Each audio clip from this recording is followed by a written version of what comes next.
एक बार मुझे याद है अरुण जेटली ने शायद सदन के भीतर खड़े होकर के कहा था कि अब जहां भारत पहुंच गया है और जो हमारे यहाँ एक यूथ के रूप में बहुत बड़ी ताकत है, एसेट है हमारे लिए, उनके मद्देनजर यहाँ से भारत को छोटे-छोटे प्रयास करने से काम नहीं चलेगा।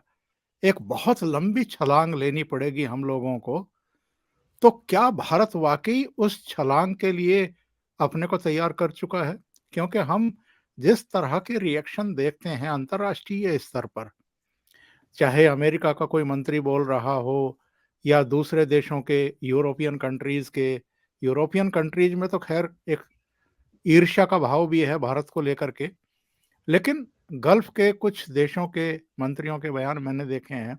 इसके अलावा हम ये भी देख रहे हैं कि चाहे डब्ल्यूएचओ हो, जब से हमने वैक्सीन बनाई है और एक बड़े संकट से अपनी पूरी जनता को उबार लिया है, बड़े संकट से उबार लिया है, चाहे विश्व बैंक हो या दूसरी वित्तीय संस्थान हो, वो भारत की प्रशंसा करते हैं।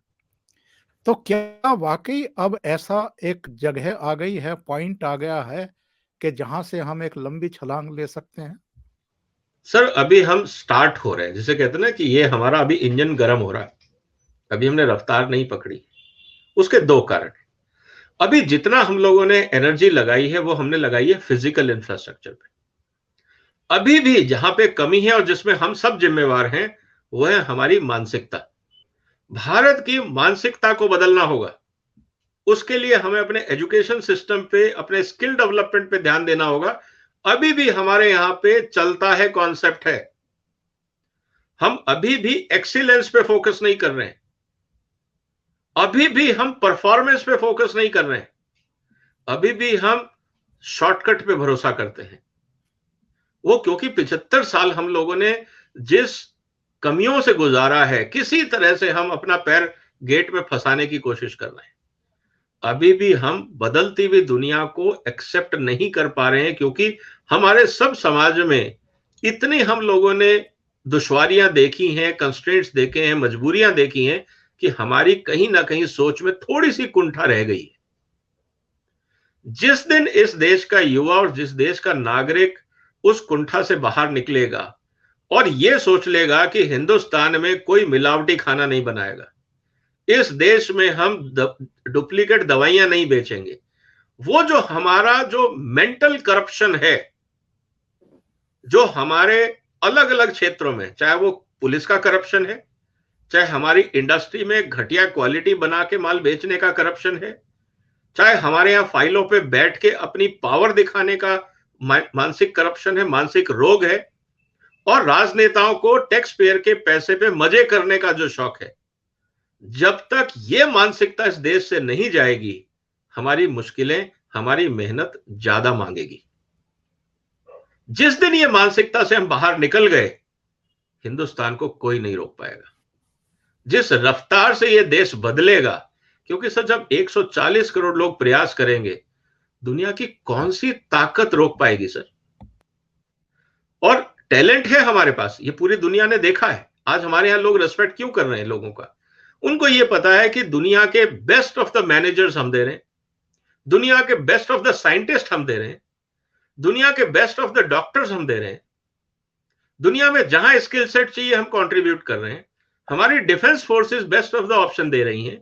हम 140 करोड़ देश को इतनी सुगमता से मैनेज कर रहे हैं। किस देश में हुआ? चाइना का हाल देख लीजिए, अमेरिका का हाल देख लीजिए, बाकी यूरोपियन का हाल देख लीजिए।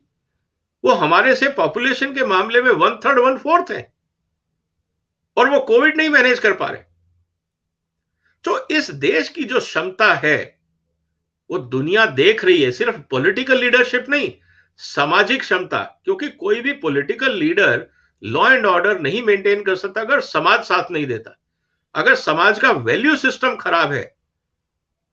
आज हमारे हिंदुस्तान का जो सबसे बड़ी ताकत है वो है हमारा वैल्यू सिस्टम, जो हमें बचपन से सिखाया जाता है।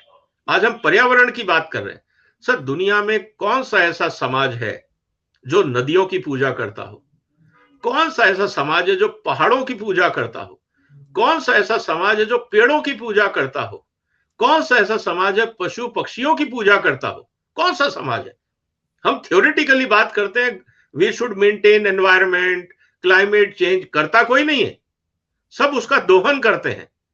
ये अकेला समाज है जो ये कहता है नहीं, प्रकृति हमारा पारिवारिक हिस्सा है, तभी तो हमारे परिवारों में पूजा की जाती है। तो हमें कौन सिखाएगा लोग कि पर्यावरण क्या होता है और एनवायरमेंट क्या होता है? ये तो हमारी संस्कृति है और दुनिया हमको सिखाएगी कि वी शुड प्रोटेक्ट एनवायरमेंट। ये मजाक नहीं है तो क्या है? तो जिस समाज ने वसुधैव कुटुंबकम, अतिथि देवो भव और पर्यावरण को अपना पारिवारिक हिस्सा मान लिया हो, उससे ज्यादा सस्टेनेबल सोसाइटी क्या हो सकती है? और वो समाज जब विदेशी को अपना भगवान मान लेता है तो अपने साथ वाले के पे अत्याचार क्यों करेगा भाई? तो कहने का मतलब है कि जो सामाजिक ताकत है इस देश की, वो धीरे धीरे इस सभ्यता को दुनिया पहचान रही है। ये भारत सिर्फ टेक्नोलॉजी से नहीं चल रहा है सर।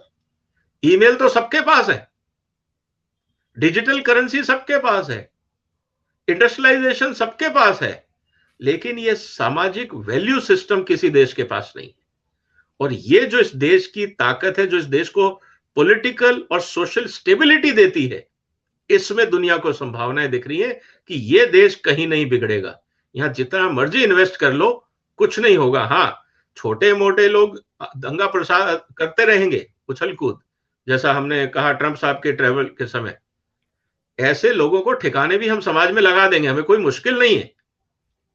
लेकिन दुनिया इस ताकत को समझ रही है और इसीलिए जब वो कहते हैं कि नहीं, भारत आज दुनिया को लीड कर सकता है, रशिया यूक्रेन वॉर में भारत की स्थिति, कोविड के समय में भारत की स्थिति, वैक्सीन डिप्लोमेसी में भारत की स्थिति, फूड डिस्ट्रीब्यूशन में भारत की स्थिति, 140 करोड़ के देश को संभाल के ये सब करना मजाक नहीं है।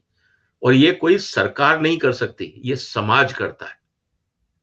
और 140 करोड़ के जो समाज का वैल्यू सिस्टम है, ये इस देश की ताकत है।